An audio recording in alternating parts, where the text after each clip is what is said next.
IVM.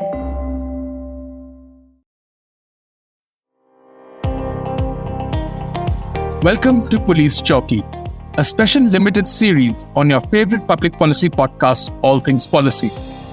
This series will take you behind the khaki uniform, beyond the flashing red beacon, and into the heart of the functioning of the Indian police force. We cast a critical eye on the role and function of the police in the Indian democracy, from the silent persistence of paperwork and meticulous investigation to risky counterterrorism efforts and policing in conflict zones.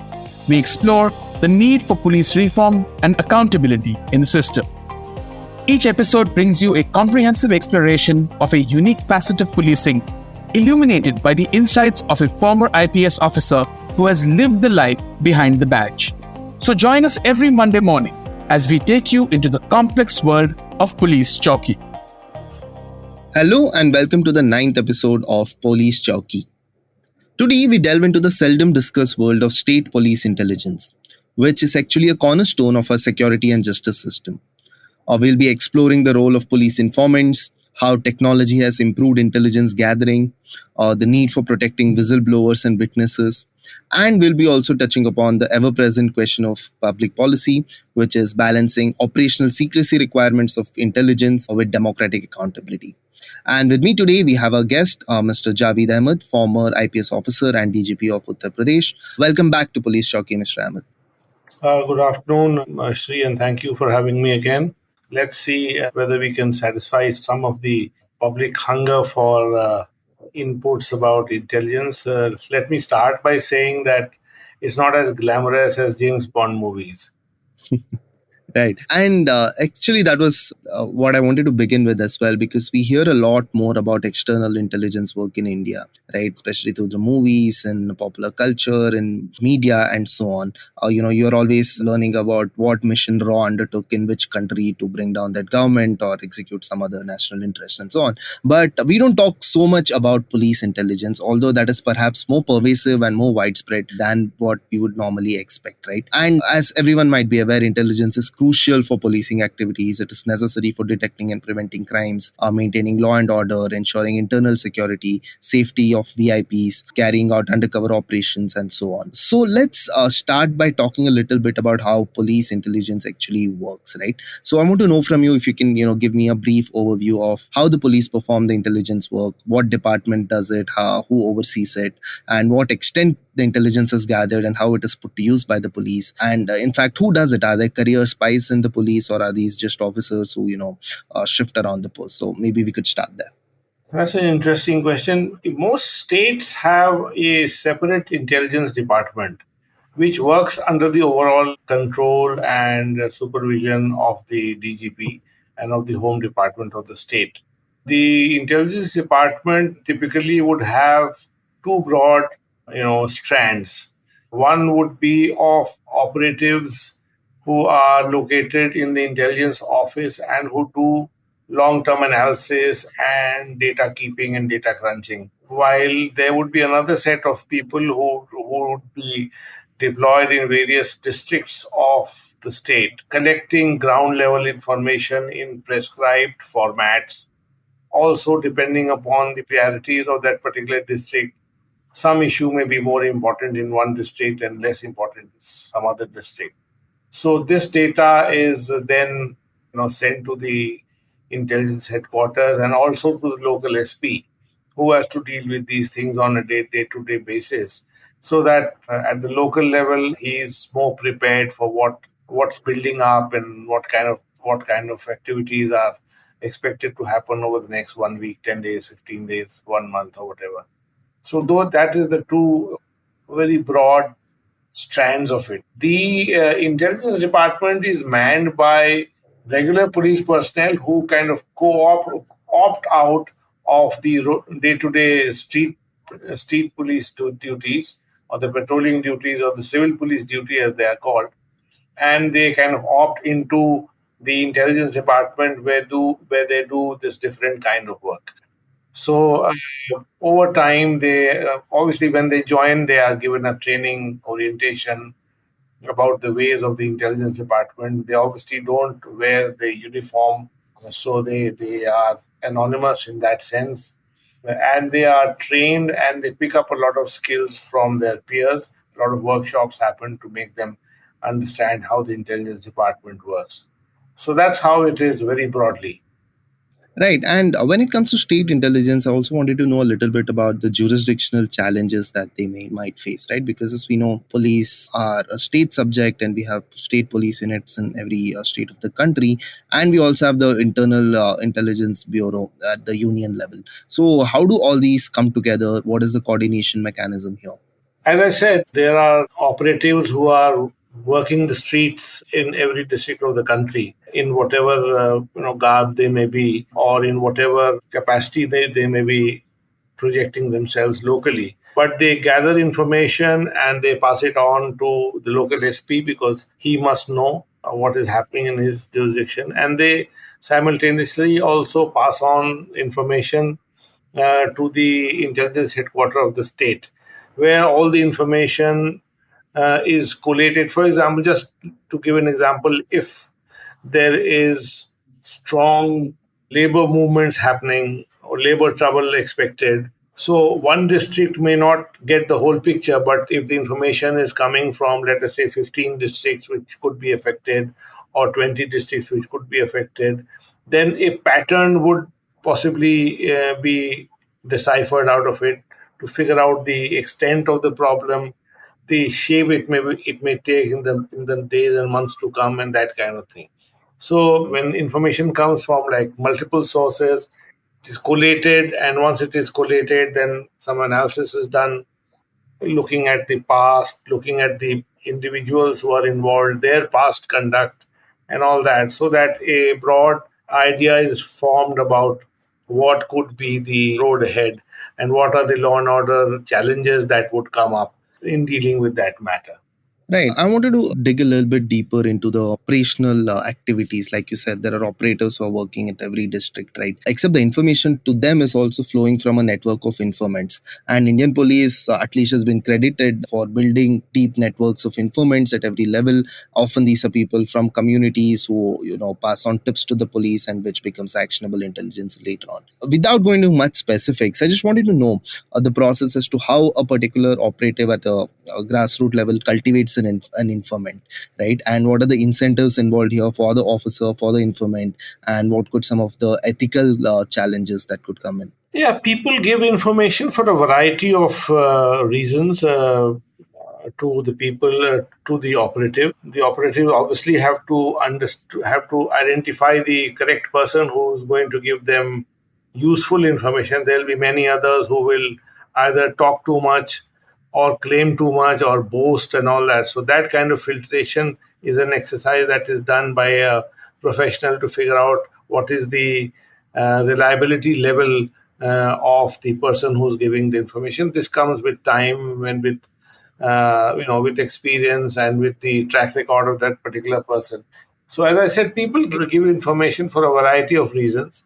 It could be just small talk in a tea shop, or when they are ideologically opposed to a particular movement or a particular activity that is happening, or it could be for money. There are many people who do it for money, and there are some people who are virtually on the roles of the police, but there are others who do it on a job work basis. If you give me good information, then I'll give you money.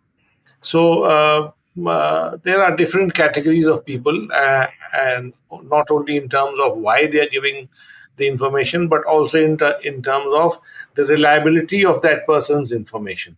And this is an exercise that people do on a daily basis to figure out which category of person is giving that information and how reliable it is. Right. And apart from this human intelligence, or what is called as human in intelligence language, so there is also signals intelligence, there is open source intelligence, and cyber intelligence, right? So I wanted to know from you, what is your assessment of the capabilities of our police units when it comes to other kinds of intelligence, say SIGINT or OSINT, or even cyber intelligence, right? Do you think we are, at least the police units are over reliant on human intelligence, or have some states managed to exceed their capacities by investing in other kinds of intelligence? So what is the picture like? I think the adoption of technology by the police departments to tap into intelligence which is available in the cyber world, either through interception of phones or analysis of data, whether it is on the social media or on the internet in other forms. Most states have, over the last 15, 20 years, developed a very robust and efficient model and capability of gathering that information and of analyzing it. I think most major states are quite well equipped to collect and analyze data of the kind that you're talking about. And technical intelligence is a very important part of the intelligence gathering system now, primarily because a lot of the operatives who are being washed are also people who are using new modes of communication for quicker information flow or for you know reasons of convenience and all that, with the result that a lot of effort is now made to collect information available through technical resources. And you'll be And surprised that, sorry, can I just finish? Yeah, yeah, please. there are many softwares which are available in the open market, which state police forces have legally, purchased from the open market, as I said, and they are using it for analysis of social media or of the internet traffic or other kinds of information flow in the cyber world. Right. And coming to that bit about technical intelligence that you just spoke about and softwares and systems for doing it, two major developments come to mind, right, from the recent years. One is, of course, NETRA, or the Network Traffic Analysis, which is similar to what PRISM is for National Security Agency in the United States. And then you have the CCTNS, or Crime and Criminal Tracking Network and Systems. So NETRA and CCTNS today are two important technological tools which Indian intelligence and law enforcement agencies have at their disposal. And just to give a bit of background to our listeners, NETRA was actually developed by the DRDO, the Defense Research and Development Organization, and it is a software which can be used to intercept and analyze internet traffic. So if there are any suspicious keywords or unlawful activities which are going on over internet, the system is able to analyze the internet traffic and give hits to the intelligence officers who can later analyze it. I might be oversimplifying here, but this is just a broad overview, right? The other bit which I spoke about, the CCTNS, this is an initiative which was launched by the Home Ministry at the union level. So the idea is to ensure that the data about crime and criminals and the information relating to that across police stations and jurisdictions all across the country is available in a single comprehensive nationwide database. So these two systems are now operational, and I think they have been deployed at state police units as well. So I just wanted to know from you if you could broadly tell us what is the effectiveness of these kind of systems, has it improved police work, and of course the questions around privacy and surveillance that these kind of systems eventually bring into play. Yeah, so when it comes to transnational, intelligence gathering and activities of that nature, NETRA, as you very rightly said, is about sniffing of keywords on the internet, and I would believe that they are reasonably competent at doing that work. The equally important thing is that what was lacking in the past, and it was lacking not only in India but even in the US, was of collating information that was coming from different sources. If you remember about 9/11, there was talk that some agency knew something, another agency knew another part of the story. And if all that had been collated in time, perhaps they could have predicted that 9/11 was possible. Similarly, in the case of India, the ability to collate information on a real time basis so that that information becomes useful and actionable, as the word is. There was a need felt, and now we have systems in place at the center. I would not like to take names, but there are that the institutions we do this, and they're doing it reasonably efficiently. And I would like to believe that they have capabilities which we should all be very proud of. As far as the CCTNS is concerned, let me say that CCTNS, it does capture all the crime and criminals that are all the crimes that are being registered, and the people who are involved in those crimes.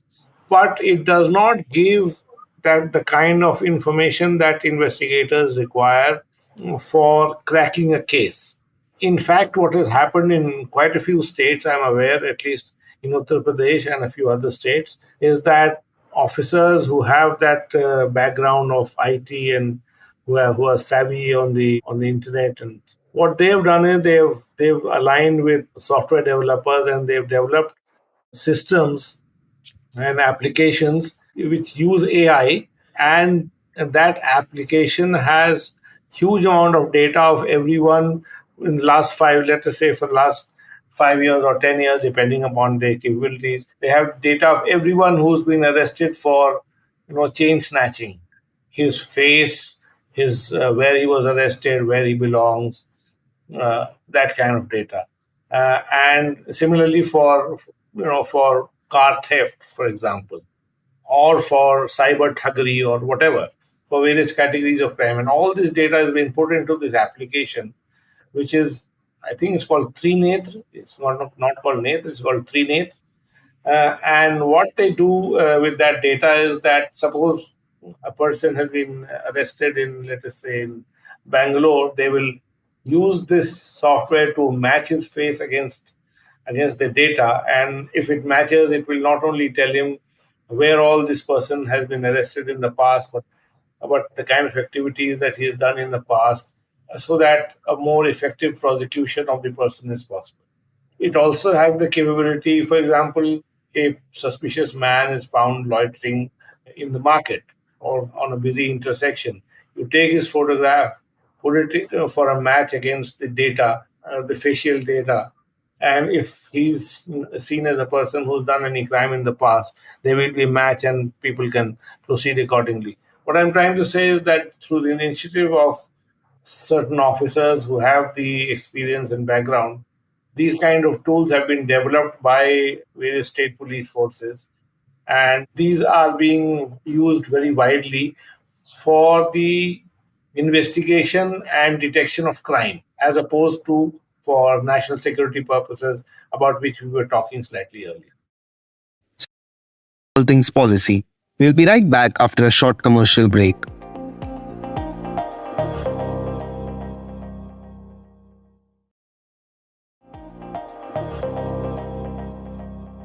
Apart from the technical intelligence, let's actually go back to human intelligence a little bit, because I wanted to talk a bit more about the human actors who are actually involved in this process. And by this, I mean the informants, the whistleblowers, the witnesses who are effectively delivering intelligence to the police operators, right?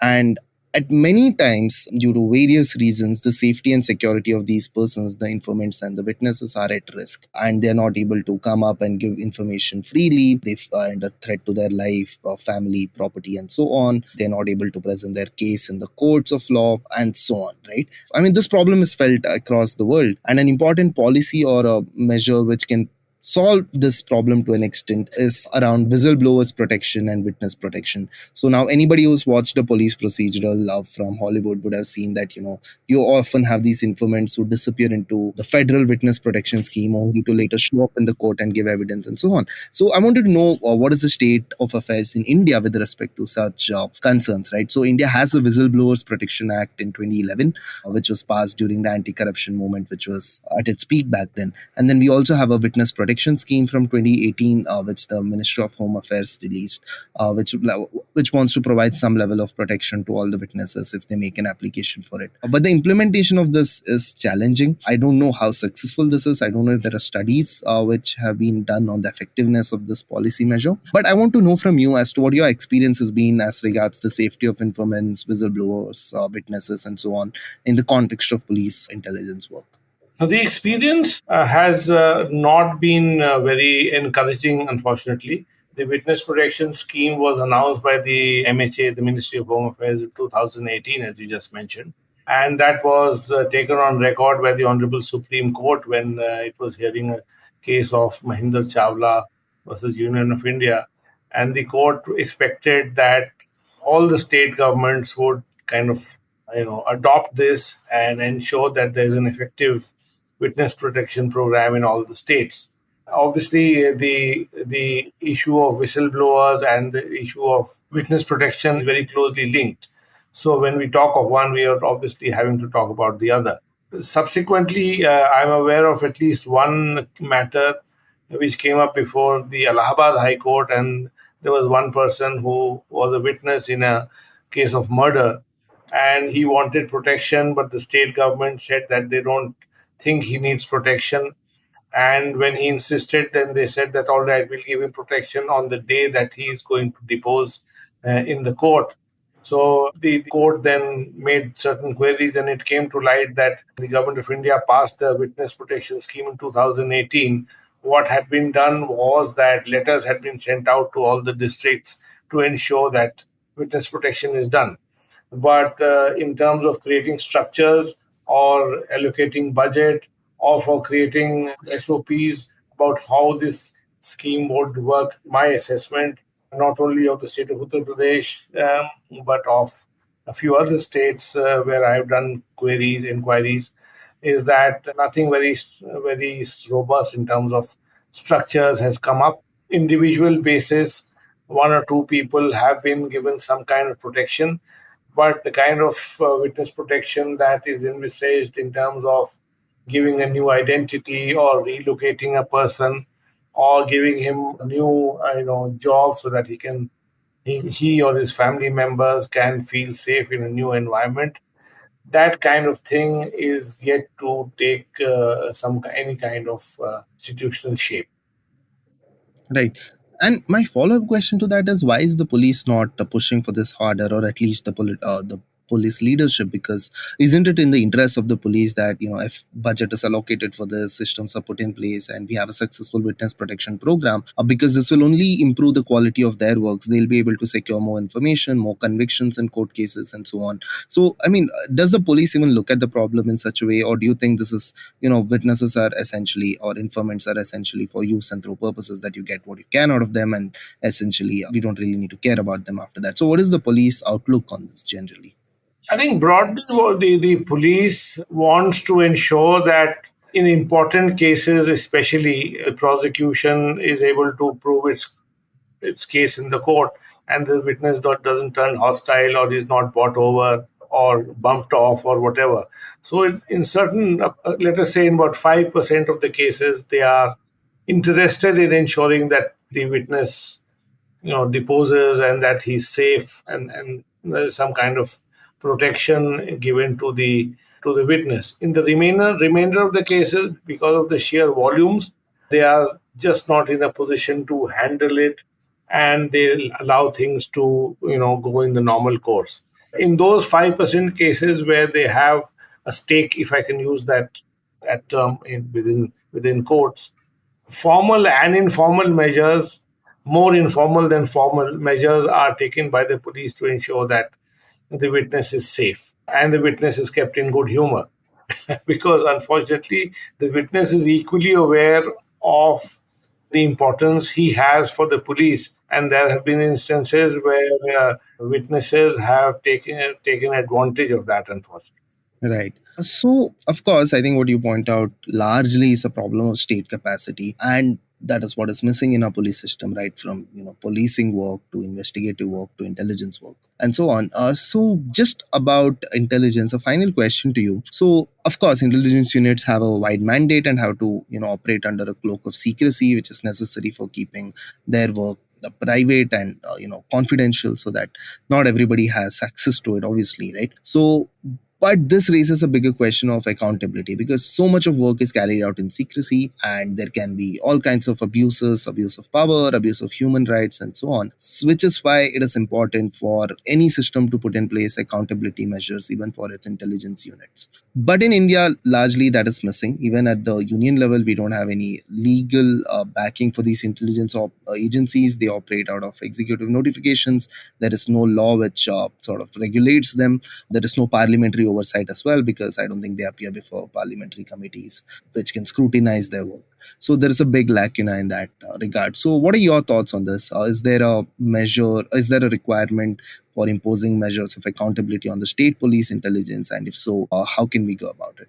Yeah, as we mature as a democracy, and as our operations become more intrusive or have the potential to become more intrusive, it is important for any agency, including the intelligence agencies, to have more transparency and a certain level of accountability. And personally, I think It makes sense that the accountability ladder is placed so that at least the present system of not being accountable is changed. You'll be surprised that there is a very strong body of opinion amongst intelligence officials and those who have worked in the past and in the present who feel that accountability would be a good thing. It's not that it's a one-way street in favor of opacity and of not being answerable. This conflict or this battle is going on within the intelligence community and amongst the senior police officers. And I'm sure very soon, as things can develop and we become more aligned with national practices on this matter, we will have a situation where the present system will change and some kind of transparency and at least accountability to a body of elected representatives would come about. I see that happening sooner rather than later. Right, so that's a good note to end on, an optimistic note. So thank you so much, Mr. Ahmad, for joining me on this chat today, and looking forward to have you again on Police Chowki. Thank you, Sri. Have a good day. If you liked our show, don't forget to check out other interesting podcasts on the IVM network. You can tune into them on the IVM Podcast app, ivmpodcast.com, or wherever you listen to your podcasts. You can also follow IVM on social media. The handle is @IVM Podcasts on Twitter, Facebook, and Instagram. And hey, if you'd like to dive into Takshashila's research on technology, strategy, and economic affairs, check us out at our Twitter handle @TakshashilaINST or our website takshashila.org.in.